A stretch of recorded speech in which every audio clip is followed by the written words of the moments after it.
साथियों, नमस्कार। जय Mahesh. Change with the change की इस श्रृंखला में आप सभी का हार्दिक स्वागत है।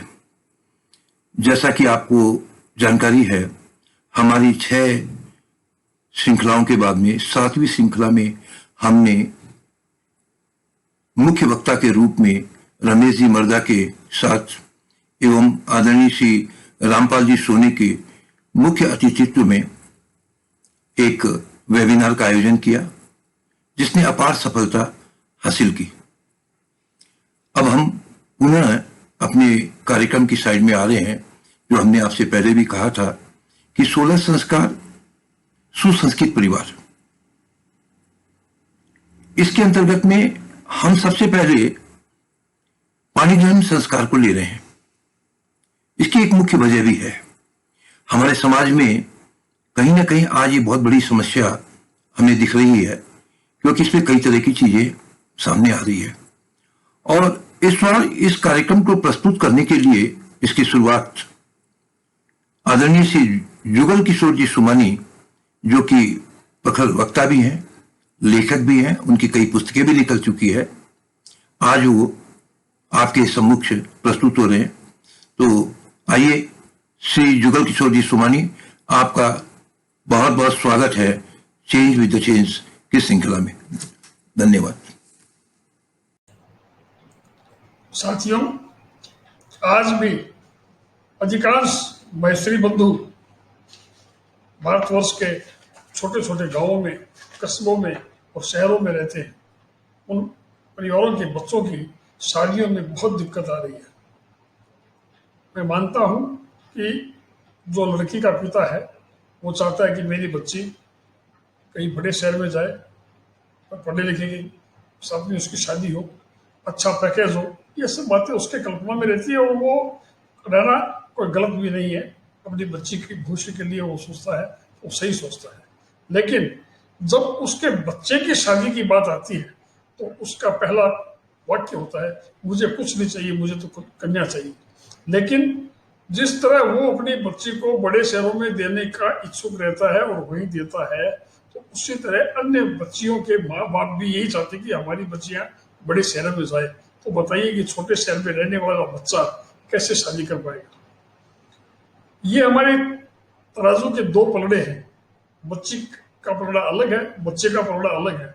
जब हम बच्चे को बड़े शहर में देने की कामना करते हैं तो फिर बच्चे को हम कौन सा माँ बाप उसको बच्ची देगा।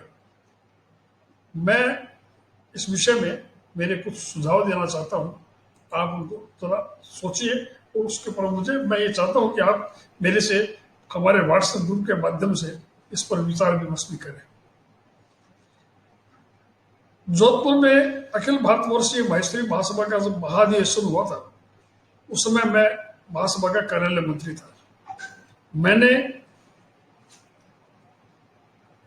महासभा में एक प्रस्ताव रखा था कि हर कस्बे में, हर गांव में, हर शहर में किशोर और किशोरियों के संगठन बनाए जाए।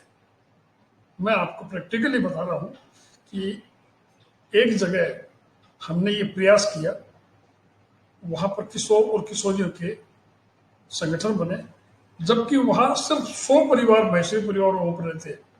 लेकिन उसके बाद भी उस शहर में कम से कम 22 संबंध वही के वही हो गए और आज वो सुखी संपन्न परिवार है। एक बात और आप समझिएगा कि किशोर किशोरियों के संगठन बनने से उनको आप प्रोत्साहित कीजिए कि वो एक साथ मिलकर के प्रोजेक्ट ले, कोई भी कार्यक्रम करे, ताकि उनके आपस में एक दूसरे के प्रति जानकारी बढ़े, समझ बढ़े और परिपक्वता भी बढ़े। परिपक्वता बढ़ने से ही ये काम होगा। तो ऐसे करने से हमें एक ये लाभ मिलेगा कि उससे गांव के गांव में, शहर के शहर में ही शादी संबंध होने लग जाएंगे। मैं इस बात की प्रेरणा मुझे कहां से मिली, ये मैं आपसे शेयर करना चाहता हूँ। आप शायद सब जानते होंगे, सादिक भंवरलाल जी मुंदरा, जो एक मैत्री समाज की हस्ती थी, उन्होंने एक गांव में जाकर ये कहा, क्योंकि वो सन्यासी थे और उन्होंने भगवा वस्त्र धारण कर लिए थे, इसलिए उनसे सभी प्यार करते थे। तो वहां उन्होंने जाके कहा कि भी मैं आपके गांव के बच्चियों से बंद कमरे में बात करना चाहता हूं, उसमें एक भी बच्ची के माँ बाप या भाई वहां नहीं रहेंगे, सिर्फ लड़कियां रहेगी और मैं रहूंगा। लोगों ने कहा कोई दिक्कत नहीं है, आप कीजिए। तो उन्होंने उस बंद कमरे में बात की कि भाई आप लोगों को तो बेंगलोर मिलेगा, हैदराबाद मिलेगा, बॉम्बे मिलेगा, पुणे मिलेगा, सब मिलेगा, अच्छे बच्चे मिलेंगे, अच्छे पैकेज वाले मिलेंगे, सब मिल जाएंगे। लेकिन शादी करके जब आप यहां से जाओ तो आप अपने घर की जो दहली है उसका पूजन करके जाना, क्योंकि आपको वापस यहाँ आने की आवश्यकता नहीं पड़ेगी। तो लड़कियां कुछ नाराज सी हो गई। तो उन्होंने कहा कि बाबा जी आप ऐसी क्या बात कर रहे हैं, हम क्यों नहीं आएंगे हमारे पियर में। बोले पियर कहाँ रहेगा, तुमको तो बेंगलोर पुणे जाना है और तुम्हारे भाई है उसको कोई लड़की देगा नहीं क्योंकि वो यही रहता है। तो उसको जब कोई लड़की नहीं देगा तो घर नहीं बसेगा, घर नहीं बसेगा तो पियर कहाँ रहेगा। साथियों, लड़कियां बहुत गंभीर होती है, उनकी सोच बहुत गहरी होती है और उन श्री भंवरलाल जी मुद्रा की इस बात से वो इतनी प्रभावित हुई और उन्होंने ये निश्चय किया कि हम हमारे जिले में ही शादियां करेंगी। और वो एक अभियान चला। लेकिन दुर्भाग्य से हमारे जो तथाकथित बड़े, मुझे शब्द यूज करने में शर्म आ रही, नेता है, उन लोगों ने इस बात को प्रोत्साहित नहीं किया और वो बात कुछ ही दिनों में वहीं समाप्त हो गई। दूसरा उदाहरण जैसे मैंने आपको पहले कहा कि 20-22 संबंध हुआ हो गए। तो ये एक, तो मैं ये कहना चाहता हूं कि भी उनका आपस में किशोर किशोरियों का संगठन होगा, कोऑर्डिनेशन होगा, साथ में प्रोजेक्ट लेंगे, उनका परिचय बढ़ेगा, तो उनकी आपस में मेल जो होने से वही की वही शादियां होने की संभावनाएं बढ़ जाएगी। दूसरी बात, डिजिटल युग है। आज हिंदुस्तान के छोटे से छोटे गांव में और ऊपर पहाड़ों में, अमरनाथ और या बद्रीनाथ या केदारनाथ के पहाड़ों में भी नेट काम करता है। तो आजकल बच्चे, और ये कोरोना के चलते सर्व टू होम हो गया, तो कोरोना के चलते कोई भी लड़का लड़की कहीं भी बैठ करके अपना नेट से काम कर सकता है और वो कमाई कर सकता है। तो उससे जो बेंगलोर में या पुणे में जो 1200 स्क्वायर फीट के मकान में रहता है, उसको अपने नेटिव प्लेस के अंदर में 5000 गज का मकान मिलेगा। 5000 गज और 1000 स्क्वायर फीट की आप तुलना कीजिए, तो उसको रहने का, उसकी सोसाइटी का, उसको खुलेपन का, उसको ऑक्सीजन का, उसको ताजा सब्जियों का, हर तरह से वो परिवार सुखी संपन्न होगा। उसका एक टाइम टेबल बन जाएगा और वो उसको काम को वहां से भी कर सकता है। करना पड़ेगा, कोरोना के चक्कर में ये काम तो होना है, तो ये काम तो करना पड़ेगा।